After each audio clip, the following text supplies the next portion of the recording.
La France prend possession officiellement de Mayotte en 1841.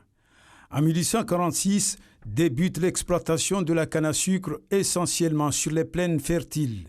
La filière étant la force économique de l'île, les propriétaires terriens, essentiellement des colons, mettent en place la construction des usines de transformation, notamment la distillation du rhum.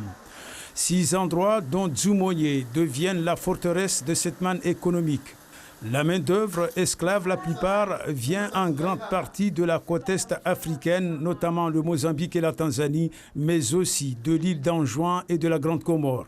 Et c'est ici, sur la pointe de Djoumoyé, que s'effectuaient les opérations de transportement, plus particulièrement pour l'exportation vers l'Hexagone. Ce sont les petits navires qu'on appelle des chaloupes qui font le transportement des marchandises du gros navire à la terre ferme.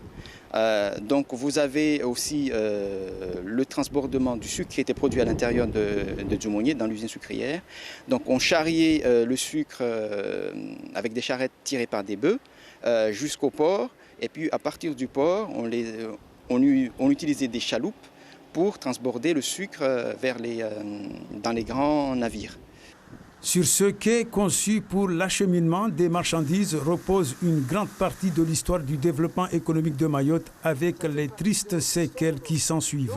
Ça nous donne la preuve qu'il y a eu à Mayotte de l'engagisme, qui est une forme d'esclavage, qui a drainé pas mal de monde qui viennent d'autres contrées de l'océan Indien et qui a institué, qui a vu arriver à Mayotte une industrie qui n'était pas forcément dans les mœurs de nos anciens. À quelques mètres de ce qui s'appelait à l'époque le premier port économique de Mayotte est érigé ce local qui servait de stockage pour tous les produits liés à l'importation et à l'exportation pour l'île au lagon. Là encore, ressurgit l'image de l'exploitation humaine dans toute l'étendue des turpitudes. Leur force sauvegarder leur intégrité physique. Parce que si on était un peu faible, on recevait des coups parce qu'on n'arrivait pas à exécuter les tâches qui étaient demandées. Donc plus on était fort, plus on avait cette intégrité physique qui était garantie. Après Ajangwa, Dembeni, Pasmaïti, Soulou et Kombani, Djoumoyé est la dernière usine sucrière à avoir fermé définitivement ses portes. C'était en 1955. Ainsi, l'avancée politique, sociale et économique de Mayotte a été amorcée ici, sur ce bout de rocher, dans la côte est du 101e département de France.